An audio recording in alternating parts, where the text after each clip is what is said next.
et un début d'exploration qui est devenu très actuel dans mon dernier roman, The Obituary, une exploration de la question essentielle pour moi en prose, who speaks when one speaks. Et comme prévu, le chroniqueur du Globe and Mail se plaignait que rien ne se passait dans le roman. Il m'a comparé de manière très défavorable à d'autres romancières féministes, telles Nicole Brossard. Durant la période où j'écrivais ces deux romans, j'étais, comme j'avais déjà dit, impliquée à la fois dans le groupe d'écriture féminin, mais aussi j'avais commencé à échanger avec les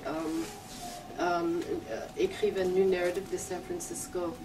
Et pour la première fois, je pouvais m'entretenir de prose radicale en anglais. C'était vraiment très important. Mais déjà, la question identitaire qui était très forte pour ces écrivains était pour moi autre chose.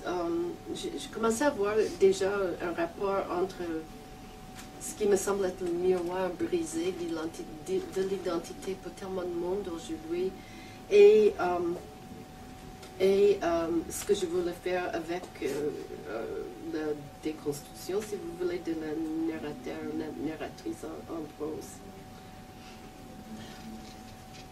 Là, j'arrive à la fin, mais excusez-moi.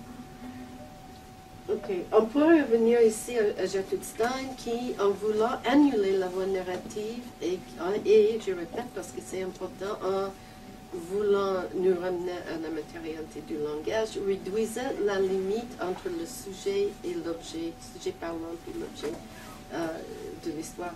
Je savais que le poète Rilke avait expérimenté avec la lecture de la structure coronale telle qu'indiquée par le théoricien des médias Frederick Kittler. Donc il écrivait « A trace or a groove appears, where the frontal and parietal bones of the suckling infant have grown together. » Ça, c'est Rilke qui parle. Comme si, selon Kittler, en lisant Rilke, les découvertes de Freud et d'Exner avaient été projetées hors du cerveau, sur son enceinte, afin que l'œil nu puisse lire à présent la structure coronale comme écriture du réel. Il suffit d'apposer l'aiguille d'un gramophone, disait Kittler à l'époque, et je vois ici l'aiguille comme un outil d'écriture, sur les structures ou sur toute autre surface anatomique, et elles livreront, upon replay, un son primitif sans nom, une musique sans notation, un son bien plus étrange que n'importe quelle incantation mortuaire pour laquelle le cran fut utilisé à l'origine. J'adore cette image, on peut en parler plus tard par rapport à l'écriture. J'aime aussi comment l'écrivain gay new-yorkais Douglas Martin, qui fait partie d'une génération plus jeune, beaucoup plus jeune que moi, d'écrivains narratifs, explique aussi son rapport à cette ligne ou cette limite-là. In reviews of my I-driven works, I am put to defend my use of a conceptual self. Ceci est plus proche de ma propre façon de me rapporter au monde à travers un ensemble assez complexe de postures liminaires identitaires. On pourrait, par exemple, être autochtone dans ce monde qui aurait la présence autochtone, ou avoir des parents qui parlent une langue obscure, ou des parents qui proviennent de cultures en conflit, c'est-à-dire que la question devenait, du moins pour certains d'entre nous, comment écrire de façon à ce que toutes les parties, un peu comme chez Humpty Dumpty, se ressemblaient en un sujet parlant. Ce dilemme sous-tendait peut-être mon désir quasi steinien d'expérimentation sans fin, car en l'absence de constellation visible dans ma rue trop éclairée, ce que je veux, ce n'est pas d'écrire les nouvelles d'hier dans le roman, mais plutôt de projeter de manière continue et soutenue un sujet qui crie, c'est-à-dire un écrivain qui est sans cesse réincarné textuellement. Comme l'a suggéré Bob Gluck récemment dans une présentation faite à CUNY, à New York, une telle écriture ne donne pas au lecteur l'impression de se sentir en sécurité en lisant, mais plutôt d'être mise au défi.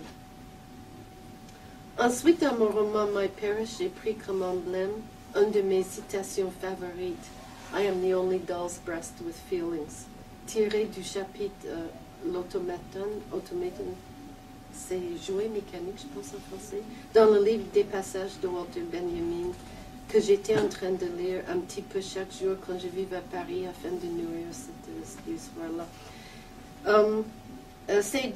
Je voulais faire un roman élémentaire, mais c'est devenu l'opposé de ça, un sujet organisé finalement, et je ne sais pas pourquoi, mais autour des phrases composées de participes présents dont la nature passive, active, fournissait une incision grammaticale quasi cruellement objectivante dans le prose, rendant le sujet écrivain suffisamment petit et poreux pour absorber un maximum du mouvement, percé de plusieurs fragments de sons et de tropes urbaines.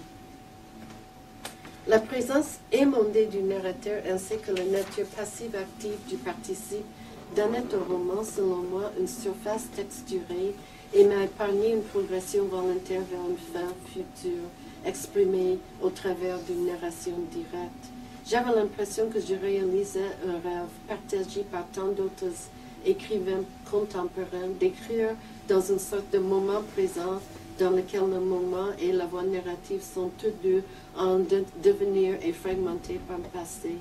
Je commençais à croire que le sujet du roman était réellement une suture de toutes ses parties, ses multiples identités, ses fragments d'expérience, etc. Je commençais alors à ressentir le manque, comme je l'ai mentionné plus tôt, d'un milieu de prose expérimentale au Canada. Je ressens toujours ce manque-là. Et en